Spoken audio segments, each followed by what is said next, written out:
இங்க நம்ம ஹீரோக்கு லவ்வே செட் ஆகாம இவனுக்கு கொஞ்சம் வயசானனால பொண்ணும் கிடைக்காம அந்த ஊருக்குள்ளேயே ஃப்ரெண்ட்ஸ் கூட ஜாலியா சுத்திக்கிட்டு இருக்கான். இப்படின்னா இருக்கும்போது நைட்டு பார்ட்டிக்கு கிளம்பலாமேன்னு நல்லா குளிச்சுட்டு ஜட்டி போடலாமேன்னு வந்தா இவன் போடுற எல்லா ஜட்டியுமே அவங்க அம்மா துவைச்சு வச்சிருக்காங்க. அது எல்லாமே ரொம்ப ஈரமா இருக்கிறனால அதை எதையுமே இவனால போட முடியாம வெறும் கைலியை மட்டும் கட்டிட்டு கிளம்பிடுறான். அந்த பார்ட்டிக்கு போன இவன் அந்த இடத்துல சும்மா இல்லாம ஒரு மரத்து மேல ஏறி இளநீ பறிக்கிறேன்னு கீழே விழுந்துடுறான். இவன் கீழே விழுந்ததை பார்த்த இவன் ஃப்ரெண்ட்ஸ் எல்லாருமே வந்து இவனை தூக்கிட்டு ஹாஸ்பிட்டல் கொண்டு போறாங்க. அந்த ஹாஸ்பிட்டல்லயே இவன் வீட்டுக்கு பக்கத்துல இருக்கிற ஒரு பொண்ணு தான் நர்ஸா இருக்காங்க. அவங்க நம்ம ஹீரோவை ஒன் சைடா லவ் பண்ணிட்டு வந்திருப்பாங்க. இவனுக்கு அடிபட்டதுன்னு தெரிஞ்சதும் அவங்க ரொம்ப பதட்டமாறாங்க.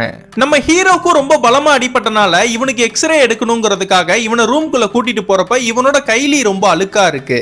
அதனால அந்த பொண்ணு சரியா கவனிக்காம அந்த கைலியை உருவிட்டு இவனுக்கு ஸ்கேன் பண்ற வேலையை பாக்குறதுக்காக உள்ள போயிடுறாங்க. இவனோட மானத்தை காப்பாத்துறதுக்காக இவனோட குடும்பமே சேர்ந்து அதை மறைச்சிடுறாங்க. அடுத்த நாள் அந்த பொண்ணு இவனை பார்க்கலான்னு இவங்க வீட்டுக்கு வரப்ப இவனோட நிறைய ஜட்டினா மேல காஞ்சிக்கிட்டு இருக்கு. இதனா பார்த்த இவ்வளவு என்ன இவ்வளவு ஜட்டி காஞ்சிட்டு இருக்கு, ஒரு ஜட்டி கூட நீங்க போட மாட்டீங்களான்னு நக்கல் பண்ணிட்டு போறா. அடுத்த நாள் நம்ம ஹீரோவோட கடைக்கே வந்துடுறா இந்த பொண்ணு. என்ன நாளைக்கு மாப்பிள்ளை பாக்குறதுக்காக வராங்க.